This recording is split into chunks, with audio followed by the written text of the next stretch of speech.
So I'm in the middle of reading your book now, Wanting, and you describe a period of time in your life where you are a startup founder and you have a deal that you're working on closing with the founder of Zappos, Tony Hsieh.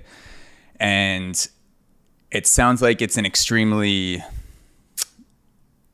hectic and also beautiful, crazy time in your life. And there's a moment where the deal doesn't go through.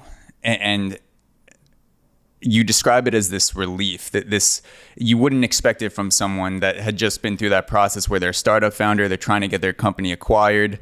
One of the biggest companies in the world in the space offers to, or you think they're about to make an offer to acquire your company, and the deal falls apart, and you describe a sense of relief in the book. What was the source of that sense of relief, and what did you learn from it?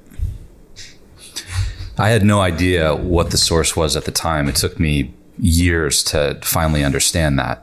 It wasn't until an encounter with the thought of Rene Girard and understanding mimetic desire until I was really able to make sense of that. At the time, I was devastated briefly, and then this feeling of relief kind of washed over me. And I'd realized that I'd been driven by some kind of a mysterious, hidden force that had been, driving me to pursue all kinds of things for where I wanted to go to college. And then I got to college, and then I wanted to transfer, and then I wanted to work on Wall Street, and then I wanted to become an entrepreneur, and started several different companies in the span of 5 years. And I just always felt like there was kind of no end to it. I was very unsatisfied. And I think the feeling of the deal falling through was relief and a sense of freedom, that I'd somehow been freed from the chains of unhealthy mimetic desire, right? Constantly finding new models of desire that were causing me to pursue something. And then once I got it, I would just kind of throw it away and move on to the next thing.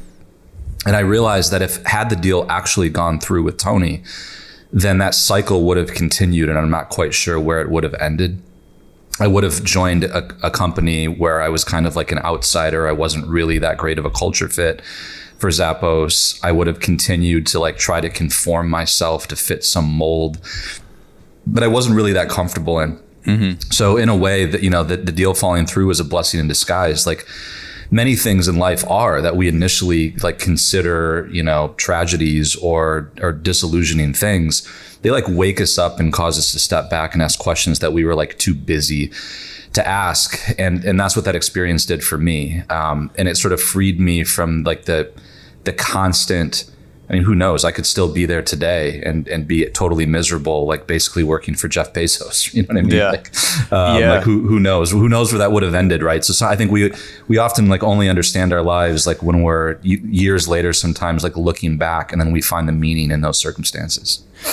Yeah, it's a great way to start the book, because you lead the reader in one direction, and then all of a sudden you're describing this sense of relief that doesn't seem to align with the buildup of an experience almost having your startup acquired. And I was trying to think of anything that I could compare it to in my own life. I've never been an inside man in the startup VC culture, but I have spent 15 years of my life trying to become a professional baseball player, and starting to play in middle school, and then eventually playing in college, and ending up not having that happen because of a combination of circumstances. And I did feel this weird sense of relief when I came to the conclusion that my baseball career was over. It was definitely a relief mixed with devastation, mixed with confusion, mixed with God knows what, but there definitely was a decent amount of relief in there. And I think it just came from this sense of letting go.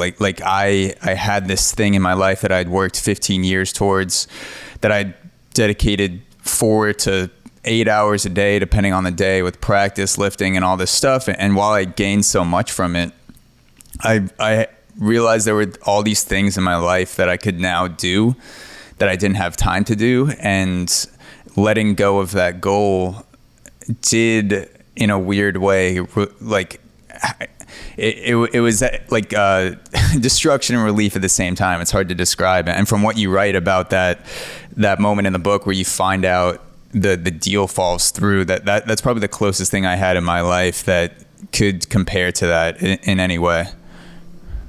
I mean, I think the example of an athlete having some door close is a really good one. I had a similar experience with baseball. I don't think I made it nearly as far as you did, but there's like a general principle there, and it's like if you have like 3 different paths that you could take in life, and you're having a real hard time like figuring out like where to go, and then like 2 of the doors like close for you, like out of your control, like 2 of the doors just close. It's kind of like a signal, like, oh, okay, like my decision making just got a lot easier. I'm gonna go through the one door that's open. You know? Yeah.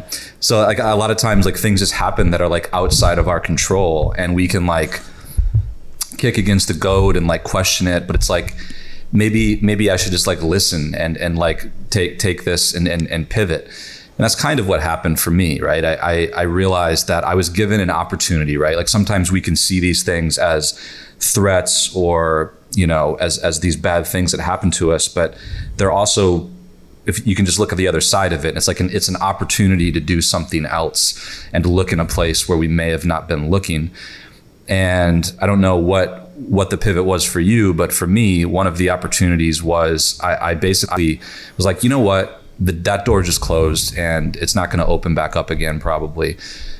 So maybe I'll just use this as an opportunity to take a few months off and take a vacation, do some traveling, take like a mini sabbatical, immerse myself, like read a bunch of books that I've been wanting to read for a long time, travel to some places I've really wanted to go, and just kind of like relax. So I kind of like gave myself this gift.